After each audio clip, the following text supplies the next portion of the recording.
எடுத்துக்கொள்வோம். தெளிந்த புத்தி உள்ளவர்களா. இன்னைக்கு பிரசங்க தலைப்பு வந்து தெளிந்த புத்தி உள்ளவர்களாக இருங்கள். தெளிந்த புத்தி. தெளிந்த புத்தி ரொம்ப முக்கியம். தெளிந்த புத்தி உள்ளவர்களாக இருங்க.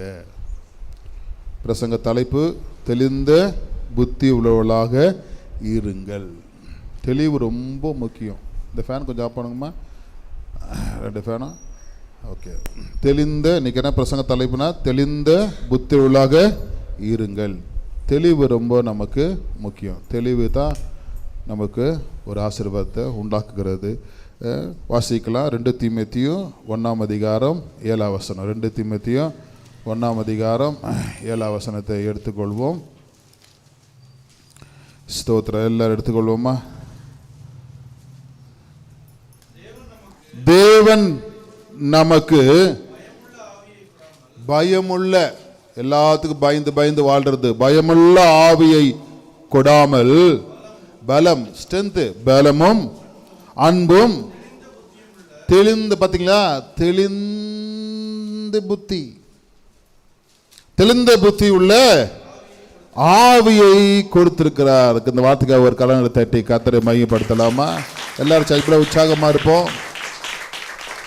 இங்க 3 சொல்லுகிறது. பலம், அன்பு, தெளிந்த புத்தி. தெளிந்த புத்தி உள்ள ஆவியை அது நம்ம பெற்றுக்கணும். இந்த வசனம் படிக்கும் போது நமக்கு அது கிடைக்கும். இந்த வசனம் நீங்கள் போய் பார்க்கலன்னா உங்களுக்கு இதை நீங்கள் பெற்றுக்கொள்ள மாட்டீங்க. சவுண்ட் மைண்ட் சொல்லுவாங்க இங்கிலீஷில், இல்லைன்னா ரைட் மைண்ட் சொல்லுவாங்க, இல்லை கிளியர் மைண்ட் சொல்லுவாங்க. பாருங்கள், தலைப்பில் பாருங்கள், தெளிந்த புத்தி உள்ள. ஏன்னா கனால ஒரு மந்தமாக இருக்கக்கூடாது, தெளிவாக இருக்கணும். வேலைக்கு போறியா, உஷாராக போகணும். படிக்கிறியா, நல்லா படிக்கணும். வியாதி வந்துச்சுன்னா அது வியாதி வந்து வெளியே வரணும்.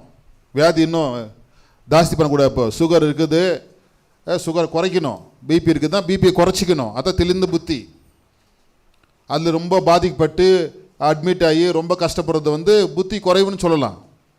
எவ்வளோ மருத்துவ வசதிகள், உணவு வசதிகள் இருக்கிறது. அதெல்லாம் நம்ம பார்த்து மாற்றிக்கணும். வண்டியில் போகும்பொழுது ஸ்லோவாக போகணும். மிரர்லாம் 2 பக்கம் மிரர் வச்சுக்கணும். நான் ஒரு வீடியோ பார்த்தேன். பசங்க மிரரே இல்லை. ஆறு நடிக்கும்போது அவன் கன்ஃபியூஷன் இப்படி போகிறானுங்க. கார் இப்படி வந்தால் இப்படி, கார் இப்படி வெளியே விடுறானுங்க. காரை உடனே திருப்ப முடியல, அடிச்சிட்டான். அந்த மிரர் இல்லை பாருங்க. பின்னாடி வர வண்டி ஆறு நடிக்கும் பொழுது லெஃப்டில் வரானா ரைட்டில் வரானா ஹைவேல தெரிய மாட்டேங்குது. அப்போ என்ன சொல்கிறேன்னாக்கா, மிரர் வச்சு மிரர்லேருந்து பாருங்கள். எல்லா பசங்க பைக் ஓட்டுறாங்க. என்ன இல்லை பைக்கில் இப்போ மிரர், அது ரொம்ப டிஸ்டர்ப் ஆகாதான் மிரரு. வாழ்க்கையே முடிஞ்சிடும் ரோட்லேயே. மிரர் பின்னாடி பார்க்கணும், ஏதாவது வண்டி வருதா பார்த்துனே மிரர் ஓட்டணும். இந்த காரு லாரி ஓட்டலாம் பாருங்கள், பின்னாடி வண்டி பார்த்துனே இருப்பாங்க. ஏதாவது வண்டி கிராஸ் ஆகுதா, எந்த வண்டி வருது அப்படின்னு சொல்லி பார்த்துனே இருப்பாங்க. ஆனால் இப்போ இருக்கிற பசங்க மிரர் பார்க்குறதே கிடையாது. அப்போ அடிபட்டுருச்சுன்னா ரொம்ப வேதனைப்பட்டு, அப்போ ஏன் கடவுள் என்னை காப்பாற்றலையா, கடவுளெல்லாம் இருக்கிறாரா அப்படின்னு கேட்பாங்க. இவங்க பண்ணுறது புத்தி இல்லாமல் ஓட்டுறது வண்டியை. கடவுள் இருக்காரா, கடவுள் ஒன்று இருந்தால் ஏன் இப்படி நடக்குது அப்படின்னு பேசுவாங்க. அப்போது வண்டியில் எதுக்கு 2 மிரர் வச்சுக்கிறாங்க? கம்பெனிலேருந்து வரும்பொழுது 2 மிரர் வச்சு எதுக்கு அனுப்புகிறாங்க? சகோதரிங்க கூட வண்டியில் வந்து ரோட்டில் போகும்பொழுது சென்டரில் போகக்கூடாது, ஓரமாக போகணும். நான் நிறைய பேர் பார்க்குறது உண்டு. நான் காரில் வரும்பொழுது பார்ப்பேன். நம்ம விசுவாசிங்களே நடு ரோட்டில் போய் நிற்பாங்க. பைக்குன்னு ஒரு ஓரம் ரோடு இருக்குது. 40 போகிறவங்க 50 போகிறவங்கெல்லாம் ஓரமாக போகணும். சென்டரில் போகக்கூடாது. அது மாதிரி செல்ஃபோன் யூஸ் பண்ணக்கூடாது. பேசும்போது வண்டி என்ன பைக் ஓட்டும் பொழுது ஃபோன் யூஸ் பண்ணக்கூடாது. அது ரொம்ப அவாய்ட் பண்ணோம். அப்படின்னா உங்களுக்கு தெளிந்த புத்தி இல்லைன்னு அர்த்தம். ஏன்னா ஃபோன் ஓட்டி பெங்களூரில் ஃபோன் பேசி போனால் ஃபைன் போகிறாங்களா இல்லையா? சொல்லுங்கள், பெங்களூர் ஓட்டுறவங்க ஃபைன் போகிறாங்களா இல்லையா? அப்போ தப்பு இல்லையா? ஃபைன் கட்டினான்னு அர்த்தம், தப்பு இல்லையா? அப்போ நமக்கு அந்த தெளிந்த புத்தி இருக்கணும். அப்போ போலீஸ் இருந்தால் ஃபோன் பேசுறதுல, போலீஸ் இருந்தால் என்ன பண்ணுறது, செல்ஃபோனில் பேசின்னு போகிறது. அப்போது அடிபட்டுருச்சு ஏதாவது ஆச்சுன்னா, கடவுள் என்னை காப்பாற்றலையா, நான் சர்ச்சுக்கு போகிறேன்னு, ஏன் என்னை காப்பாற்றலை, ஆண்டவர் அப்படிலாம் காப்பாற்ற மாட்டார். புத்தி கொடுத்துக்காரு. என்ன புத்தி கொடுத்துக்காரு? வாசிங்க தம்பி, வாசிப்பா. வாசி. தேவன் நமக்கு பயமுள்ள ஆவியை கொடாமல் பலமும் அன்பும், கை தட்டலாமா, தெளிந்த புத்தி இருக்கணும். எப்போ என்ன பண்ணணும், அது தெளிந்த புத்தி இருக்கணும். இல்லைன்னா ஆபத்து வந்துடும், இல்லை மாட்டிக்குவோம். ரோமர் 12:3 வாசிக்கலாம். இன்ட்ரோடக்ஷன் இதில் வசனங்கள். அல்லாமலும் எனக்கு அருளப்பட்ட கிருபையினாலே நான் சொல்லுகிறதாவது, எவனானாலும் மிஞ்சி எண்ணாம, நீ எவ்வளோ சம்பளம் வாங்குற, எவ்வளோ படிச்சிருக்கிற, எவ்வளோ பேக்ரவுண்டு, அதுதான் நினைக்கணும். அதுக்கு மிஞ்சி எண்ணாமல் அவனவனுக்கு பகிர்ந்த விசுவாச அளவின்படியே, கை தட்டலாமா இந்த வசனத்துக்கு? தெளிந்த புத்தி, எண்ணம். நீ எவ்வளோ படிச்சுக்கிற அதுதான் நீ அந்த அளவில் இருக்கணும். நீ எவ்வளோ சம்பளம் வாங்குற அந்த அளவு பார்க்கணும்.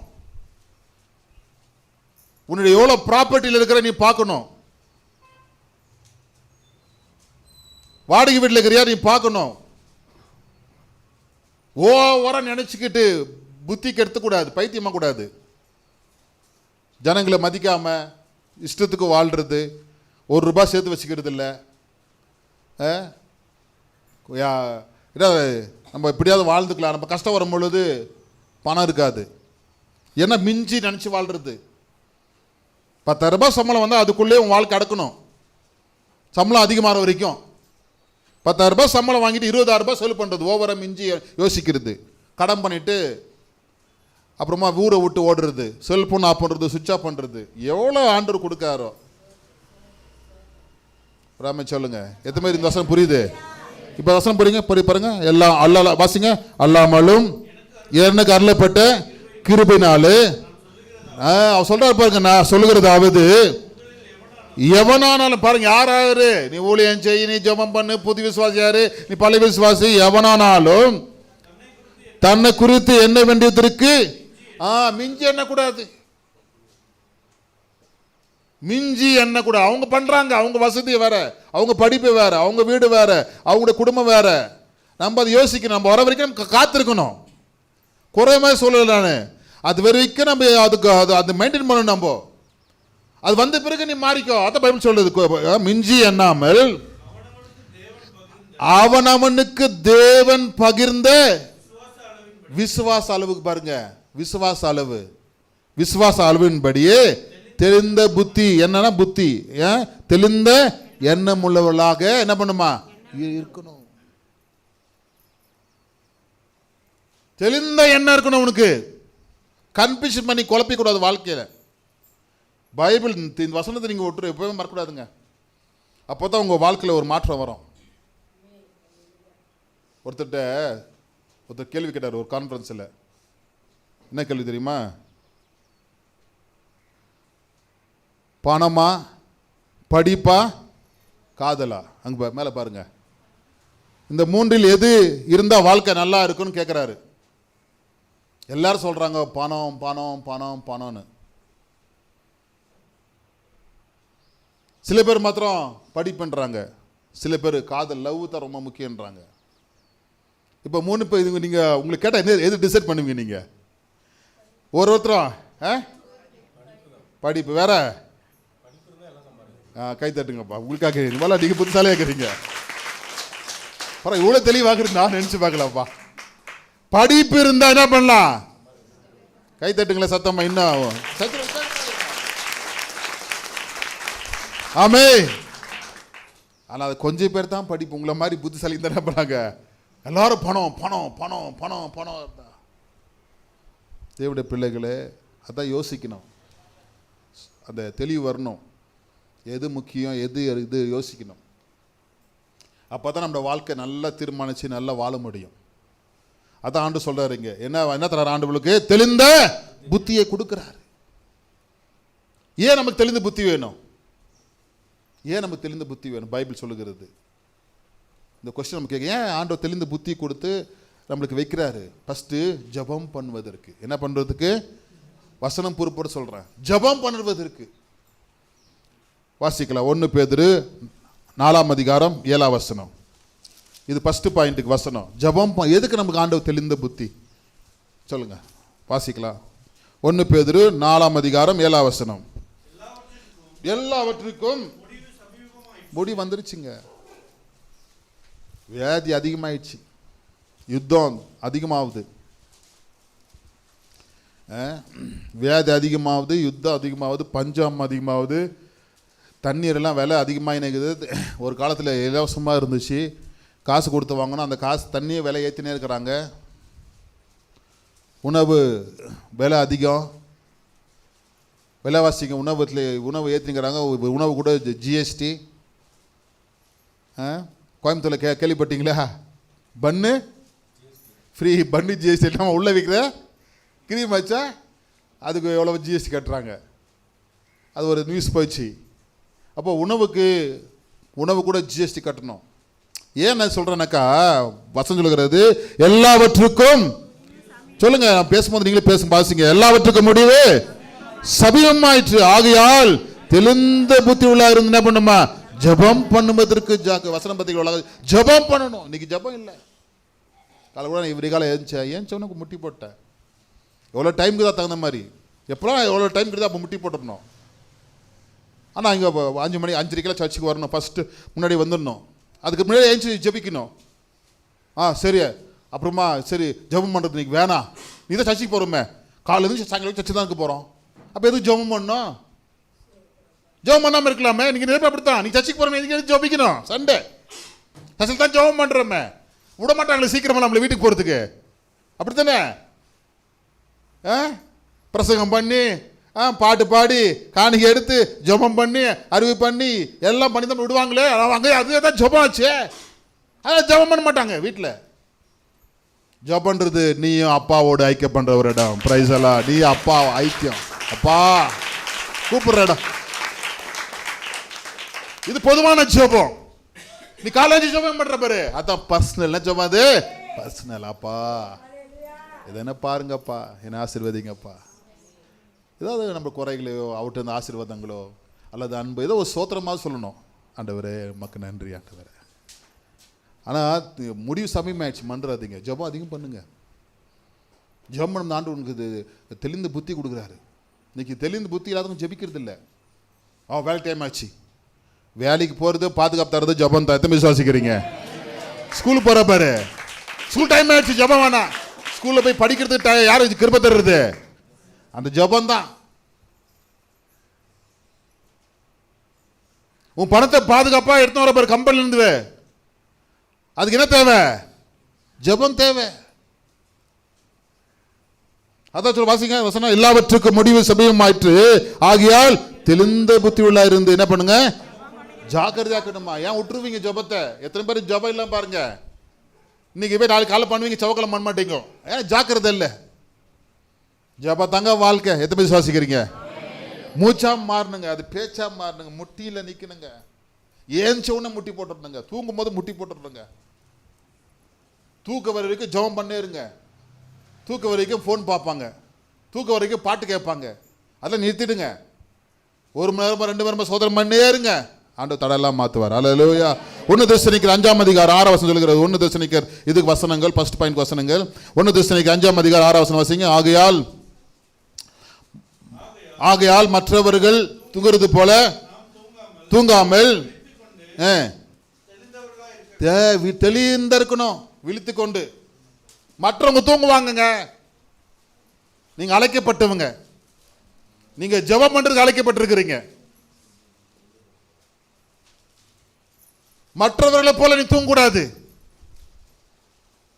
அடுத்த வசனம் வாசிங்க, 7ஆம் வசனம். தூங்குகிறவர்கள் தூங்குவார்கள், வெறி கொள்கிறவர்கள் வெறி கொள்வார்கள்,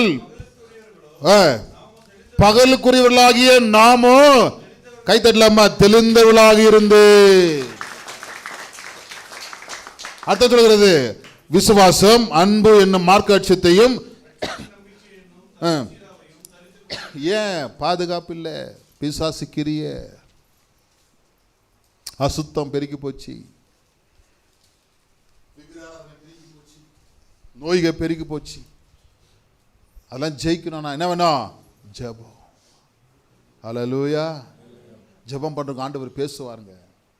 இப்போ அந்த அம்மா ஜெபம் பண்ணாங்க ஐயாக்கா, உடனே தூங்கினாராம். 1 வாரமாக தூங்கலையாம். ஏதோ பிசாசு கிரியை தடை பண்ணியிருக்குது அவரை. அப்போ ஒரு மாற்றம் வருது. ஜெபம் பண்ண வேணான்னு சொன்னாராம், அப்புறமா எனக்காக ஜெபம் பண்ணுங்கன்னு சொல்கிறாரு. இப்போ ஜெபம் பண்ண பிறகு அது இது தெரிஞ்சு டிஃப்ரென்ஸ் தெரிஞ்சு பாருங்க. ஜெபம் விட்றாதீங்க, ஜெபம் ரொம்ப முக்கியம். எத்தனை பேர் அர்ப்பணிக்கிறீங்க? ஹல்லேலூயா. ரெண்டாவது, ஏன் நம்ம தெளிந்த புத்தியாக இருக்கணும்? வாசிங்க. பிசாசை ஜெயிக்கணும். ஃபஸ்ட்டு என்ன பண்ணணும்? நம்ம ஜெபம். அடுத்து நம்பங்க வாசிங்க. 1 பேதுரு 5:8 5 1 பேதுரு 5:8. தெளிந்த புத்திரர்களாக இருங்கள், விழித்திருங்கள், ஏனெனில் உங்களுக்கு எதிரி யாரு? போட்டு பாருங்க. உங்கள் எதிராளியாகிய பிசாசானவன் கர்ஜிக்கிற சிங்கம் போல எவனை விழுங்கலாம் என்று வகை தேடி உன்னை தள்ளுறதுக்காக பார்ப்பான். உனக்கு டென்ஷன் கொடுப்பான், சண்டை வர வைப்பான், கட்ட வார்த்தை பேச வைப்பான், சினிமாக்கு இழுத்துன்னு போவான், அசுத்தங்களை பண்ண வைப்பான். உன்னை தள்ளினே இருப்பான் கீழே. நீ உண்மையா இருக்கக்கூடாது. யோபு அப்படித்தான். யோபு என்ன சும்மா பயப்படுற, அப்படியே உண்மையாக்குற, அப்படி பக்தியாக்குற, அப்படியே பார்க்கலாமா அப்படி கேட்கறான் பிசாசு. கெஜிக்கிற சிங்கம் போல. சிங்கம் எப்படி இந்த சின்ன சின்ன மிருகங்கள்லாம் பயமுறுத்தி ஓட வைக்குமோ, அது மாதிரி பிசாசம் பண்ணுவான், உன்னை ஓட வைப்பான். அந்த ஹாஸ்பிட்டல் போ, இந்த ஹாஸ்பிட்டல் போ, இங்கே போ, அங்கே கடன் காட்ட போ, இங்கே கடன் காட்ட போ, அங்கே அங்கிட்ட பணம் இருக்குது ஓடு, இந்த பேங்க்குக்கு போ, அந்த பேங்க்குக்கு போ, இந்த பேங்க்ல லோனு பாரு. ஹலோ, பிசாசுக்கிறிய மோசம் உனக்கு தெரியாது. உங்களுக்கு பைபிள் சும்மா போடல. அதான் மீட்டிங் சர்ச்சில் வைக்கிறோம். நம்ம வரமாட்டுக்கிறோம் மீட்டிங்க்கு. அதை ஜெயிக்கிறதா மீட்டிங் வைக்கிறோம் பாருங்க. போன வாரம் மீட்டிங் இருந்துச்சு பாருங்க. அந்த சின்ன சின்ன கிளிப்ஸ் போடுறோம் யூடியூப்ல, பார்க்குறீங்களா இல்லைங்க? அதாவது என்ன நடந்துச்சு, யார் வந்தா, எப்படி ஆராதிக்கிறாங்க, எப்படி எல்லாம் பண்ணுறான்னு போடுறோம். அது நிறைய பேர் பார்க்குறாங்க. நீங்கள் பார்க்குறீங்களான்னு தெரில. சர்ச்சில் என்ன நடக்குது அது இது ப்ரோக்ராமாக போடுறோம். சின்ன சின்ன இதாக ப்ரோக்ராமாக போடுறோம். நீங்கள் விடுதலையோடு இருக்கணும். கைத்தறி கத்திர மையப்படுத்தமா, நீங்கள் விடுதலையோடு இருக்கணும். அதாங்க நோக்கம். நீங்கள் ஜெயிக்கணுங்க. அல்ல சொல்லுவோமா? Praise the Lord. சில பேர் ஜெபம் பண்ணுற பாருங்க, பண்ணும்போதே எங்களுக்கு ஒரு டிஃபரன்ஸ் தெரியும். பயங்கர டிஸ்டர்பாக இருக்கும். அது தாக்கம். எங்களை விடுதலை பண்ணுறியா, இந்த சரீரத்தை என்னை துரத்துறியா, கையெல்லாம் ஒரு மாதிரி அடிக்கிற மாதிரி இருக்கும், ஏதோ தள்ளுற மாதிரி இருக்கும், ஏதோ தடை முழுது ரொம்ப கடினமாக இருக்கிற மாதிரி இருக்கும். இப்போ நீ கை இப்படி வைங்க பாருங்க, இப்போ ஈஸியாக போகும் பாருங்க. இப்படி கை வைக்கும் பொழுது ரொம்ப ஒரு இதாக இருக்கும். அந்த இது அந்த இடம் எப்படி உங்களுக்கு சொல்றதுன்னு தெரியல. அது விடுதலை ஆகிட்டு போய் தான் ஃப்ரீ ஆவாங்க. பிசாசுக்கிறிய ரொம்ப ஜாக்கிரதையா இருக்கணும். வாசிக்க வசனம். தெளிந்த புத்தியுள்ளா இருங்கள், விழித்திருங்கள். வாசிக்கலாமா? தெளிந்த புத்தியுள்ளா இருங்கள், விழித்திருங்கள். எதிராளியா பிசாசம் உங்களை கர்ஜிக்கிற சிங்கப்போல எவனை சுற்றி திருக்கிறான். மார்க் 5:15 வாசிங்க. மார்க் 5:15. மார்க் 5:15. இயேசுவிடத்தில் வந்து லேகியோனாகிய பிசாசுகள் பிடித்திருந்தவன் வஸ்திரம் தரிக்கிறாங்க. அதுக்கு முன்னாடி கூக்கர் இடுவான், கல்லர்ல இருப்பான். எத்தனை வசனம் சிஸ்டர் அது? 5:15. இது கல்லர்ல இருப்பான். எத்தனை வசனம்? கூக்கர் இருப்பான 13 வாசிங்க. 5:13 வாசிங்க.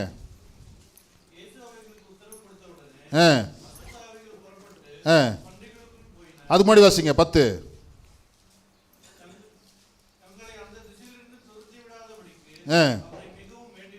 வேண்டிக் கொண்டான். அதுக்கு முன்னாடி வாசிங்க.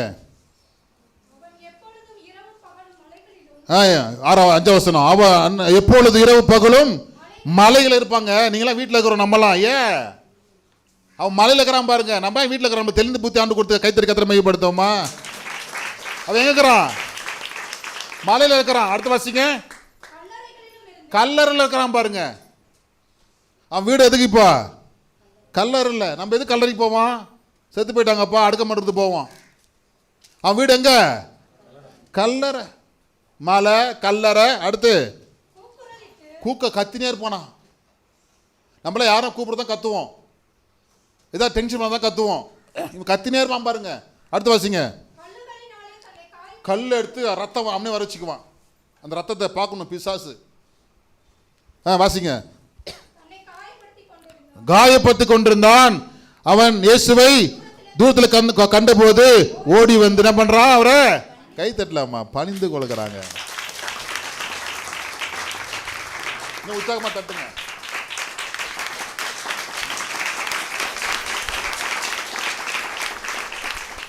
துணி கிடையாது, கிட்ட யாரும் வரமாட்டாங்க. இன்னொரு இடத்துல படுத்து சங்கில கட்டி வைப்பாங்களாம். ஊருக்குள்ளே இருக்க மாட்டான். அந்த வழி யாரும் போக மாட்டாங்க. போனால் அங்கே செத்துருவாங்க, அடித்து பிச்சிருவான். மலையில் இருப்பான், மலையிலேருந்து ஓடி வந்தால் கல்லறில் இருப்பான், கல்லிருந்து மலைக்கு ஓடுவான், அங்கேருந்து கத்துவான், திரும்ப இங்கே வருவான். இப்படி இருக்கும் அந்த வாலிப பையன். நினச்சி பாருங்க. இயேசு வீட்டில் வந்தான் பாருங்க. இயேசு ஒரு கட்டளை போட்டார். ஆமே 15 இப்போ 15 வாசிக்கு புரியும் பாருங்க. இப்போ 15 இயேசு இடத்துல வந்து வஸ்திரம் தரித்து உட்கார்ந்து, எல்லாம் வாசிக்கலாமா? உட்கார்ந்து புத்தி கை தட்டலாமா? புத்தி தெளிந்திருக்கிறானா? புத்தி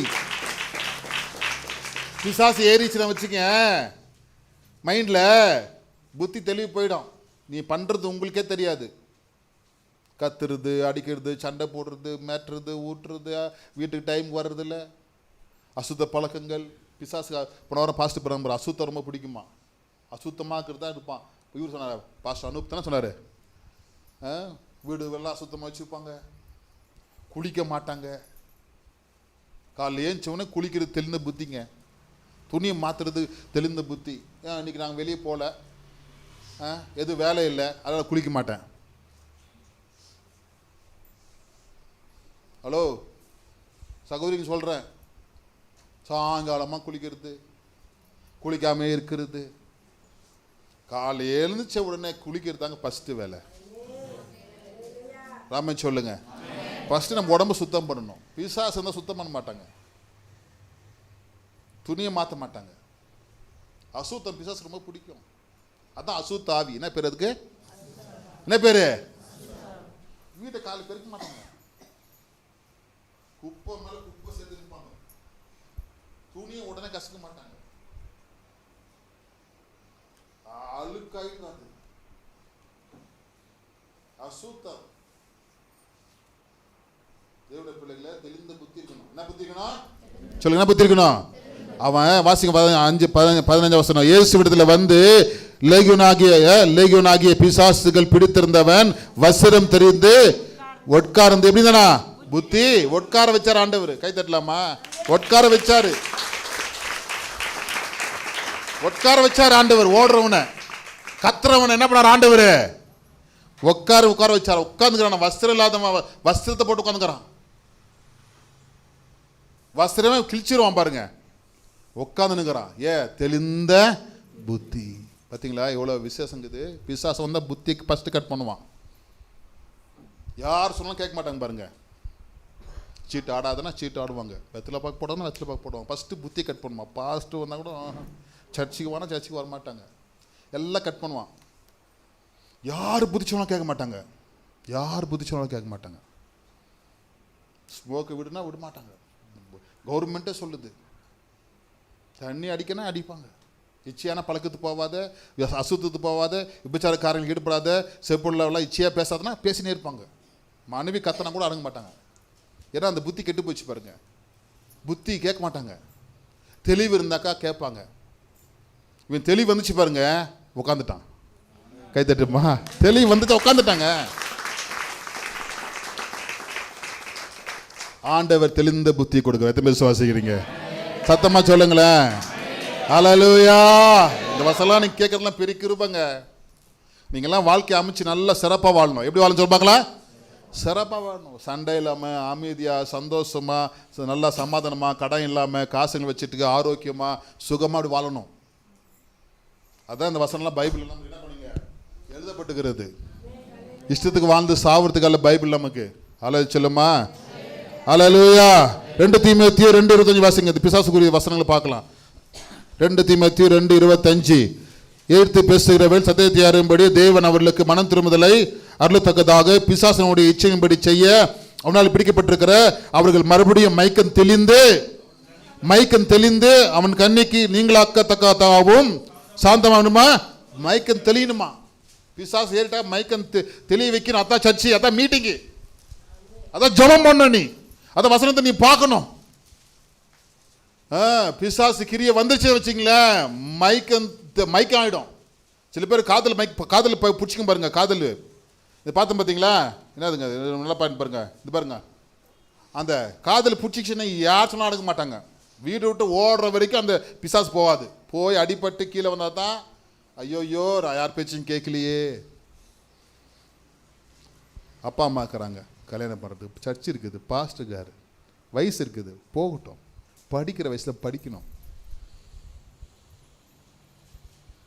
ஸ்கூல் போகும்போதே, ஹைஸ்கூல் போகும்போதே பெரிய கொம்பு முளைச்ச மாதிரி லவ் பண்ணுறது.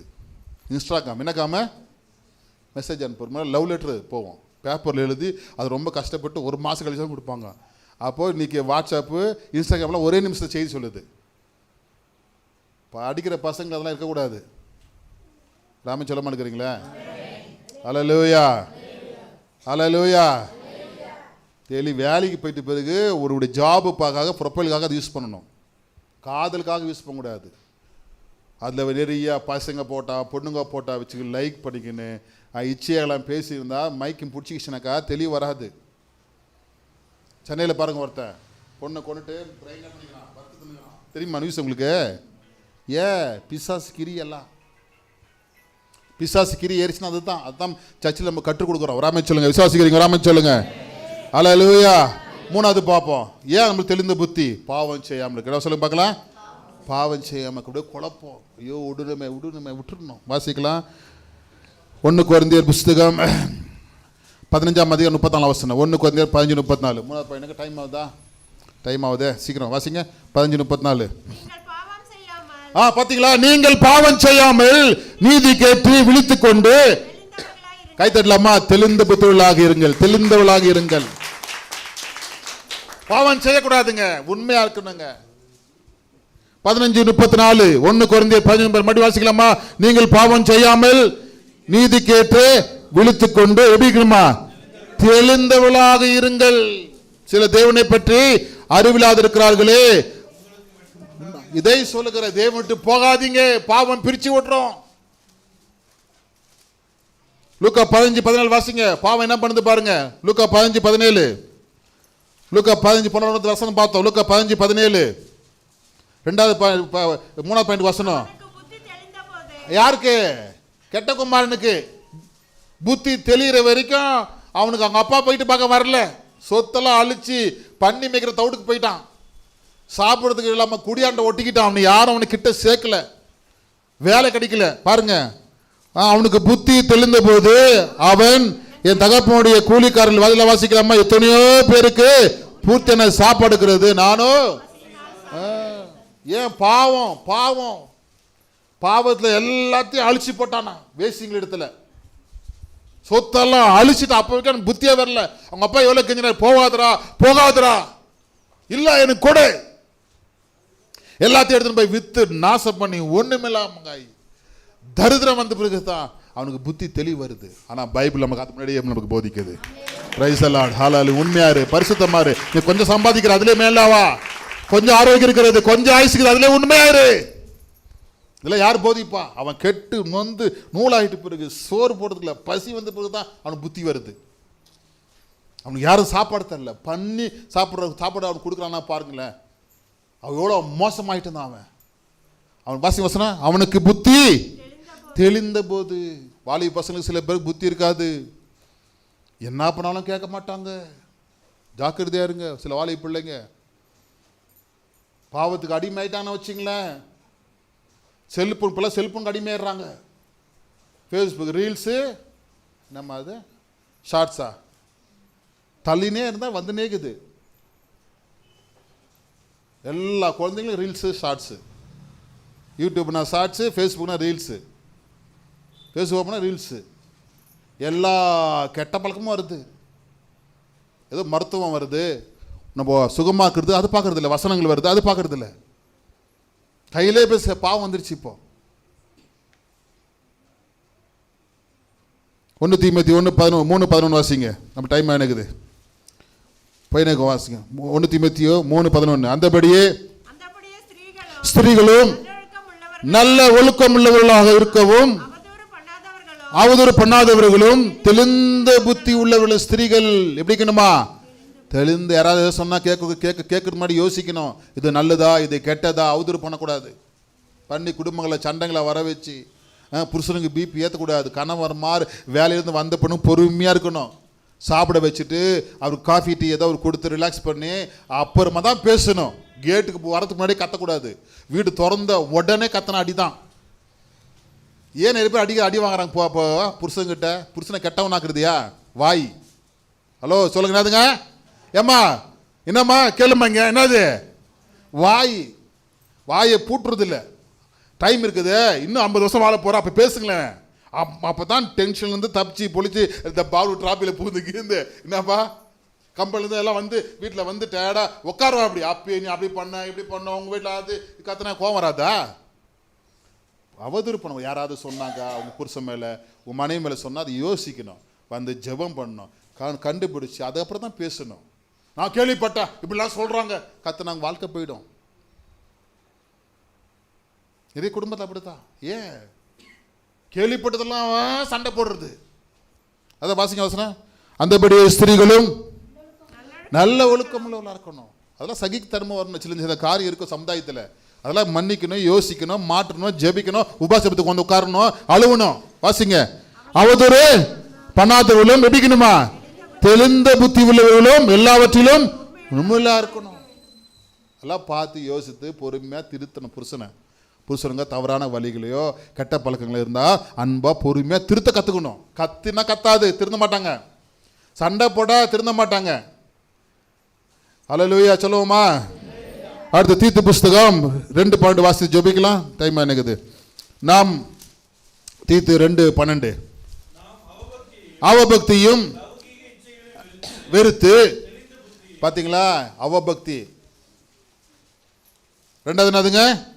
லௌகிக இச்சைகளை வெறுக்கணும். உலகம் ஒரு இச்சை. வெறுத்து தெளிந்த புத்தியும் நீதியும் தேவ பக்தியோட என்ன பண்ணுமா? ஜீவனம் பண்ணணும். ஆசை காட்டுவான். இதெல்லாம் உனக்கு செய்யற உங்க பணத்தை உசார வச்சுக்கோங்க. எப்ப பார்த்தாலும் நீங்க ஆசை காட்டுறான், ஆசை தூண்டுறாங்க. ஒரு உன்னை சிக்க வைக்கணும், உனக்கு ஆசை வார்த்தை தூண்டுவாங்க. என்ன தூண்டுவாங்க? இந்த மொபைலு 5000 தான். உடனே அவங்க சொல்லுவாங்க, இது 10,000 மொபைலு, உனக்கு 6,000 ரூபாய் தரேன். என்ன தருவேன்? நம்ம என்ன பண்ணுவோம்? 4,000 ரூபாய் கம்மியாகுது, இதுவெல்லாம் எவ்வளோ? 5,000 ரூபாய். அவங்க நம்ம எப்படி சொல்லுவாங்க தெரியுமா? இது 10,000 ரூபாய், 4,000 ரூபாய் டிஸ்கவுண்ட். எதனால? உனக்கு 6,000 ரூபாய் தரேன். ஆசை வார்த்தை தூண்டி அதான் இச்சை போட்டுக்குது பாருங்க. வாசிங்க வசனம். இப்போ நாம் அவபக்தியும் லௌகிக இச்சை. நிறைய இப்போ கடங்காறது தான் காரணம். எல்லாத்தையுமே என்ன பண்ணுறோம்? நம்ம ஏமாந்து வாங்கி நிறைய பணங்கள் லாஸ் பண்ணுறோம். நீ 1000 ரூபா போடு, அடுத்த மாதம் உனக்கு 5,000 ரூபா வந்துடும் அக்கௌண்ட்டில். 5,000 ரூபா போடு, 50,000 ரூபா அக்கௌண்ட்டில் வந்துடும். 50,000 போடு, 5 லட்ச ரூபா அக்கௌண்ட்டில் வந்துடும். ரொம்ப ஜாக்கிரதையா இருங்க. அதான் இச்சை. என்ன சொல்ல பார்த்தா வெறுக்கணும். அத்தை கண்டுபிடிக்கணும். பாஸ்டர் வந்து பேசணும். பாஸ்டர் இப்படி சொல்கிறாங்க, எனக்கு தெரில, நீ தெரிஞ்சா நீ ஜெயிச்சிருக்க, உன் கன்ஃபியூஷன் தான் என்கிட்ட வரணும். என்ன ஒரு ஃபோன் அடிக்கணும், பாஸ்டர் இப்படி கேட்குறாங்க, இப்படி இது உண்மையாக பொய்யான்னு. ஏன்னா நான் எல்லாரோட தொடர்பு இருக்கிறோம். யார் மாட்டுறாங்க, என்னென்ன பாவத்தில் பண்ணுறாங்க, என்னென்ன கஷ்டத்தில் படுறாங்க எல்லாமே தெரியும். உடனே கேட்கணும். கேட்காம மாட்டிக்காதீங்க. அதை வாசிங்க. நாம் அவபக்தியும் லௌகிக இச்சைகளை வெறுத்து தெளிந்த புத்தியும் நீதியும் தேவ பக்தி உள்ள இவ்வளவு கை தட்டலாமா? நீதியும் தேவ பக்தி இருந்தா போதையா? அல்லேலூயா. இதான் நமக்கு தெளிந்த புத்தி வேணும். நம்ம மாட்டிக்கிறதுக்கு அல்ல. ஆண்டவர் அப்படி மாட்ட வைக்க மாட்டாரு. பிசாசுல மாட்டக்கூடாது, நீ பாவத்தில் மாட்டக்கூடாது, அடுத்த எதுவும் பண்ணக்கூடாது, நீ ஜபம் பண்ணாமல் இருக்கக்கூடாது. வாசிக்கலாம். என்ன பிரசங்க தலைப்பு வாசிக்கலாமா? தெளிந்த புத்தி உள்ள இருங்கள். எதுக்கு தெளிந்த புத்தி வேணும் சொல்லி பார்க்கலாம்? ஜபம் பண்றதுக்கு. அடுத்ததுக்குங்க பிசாசை ஜெயிக்கிறது. மூணாவது பார்க்கலாம், பாவம் செய்யாமல் இருக்க. அல்லேலூயா. கன்க்ளூஷன் பண்ணுவோம். 1 தீமோத்தேயு 2:15 2 தீமோத்தேயு 1:15 அப்படி இருந்தும் தெளிந்த புத்தியோடும் விசுவாசத்திலும் அன்பிலும் பரிசுத்தத்திலும் நிலை கொண்டிருந்தால் பிள்ளைகளை பெற்ற நாளே ரட்சிக்கப்படுவாள். வாசிங்க. 1 தீமோத்தேயு 2:15. பார்த்தீங்களா? தெளிந்த புத்தி நம்மளுக்கு வேணுமா? புத்தியோடும் விசுவாசம் இருக்கணும் நம்மளுக்கு, அன்பு இருக்கணும், பரிசுத்தம் இருக்கணும். அதுதான் உங்கள் அப்போ தான் ரட்சிப்பு உனக்கு. எல்லாம் எழுதி நிற்போமா?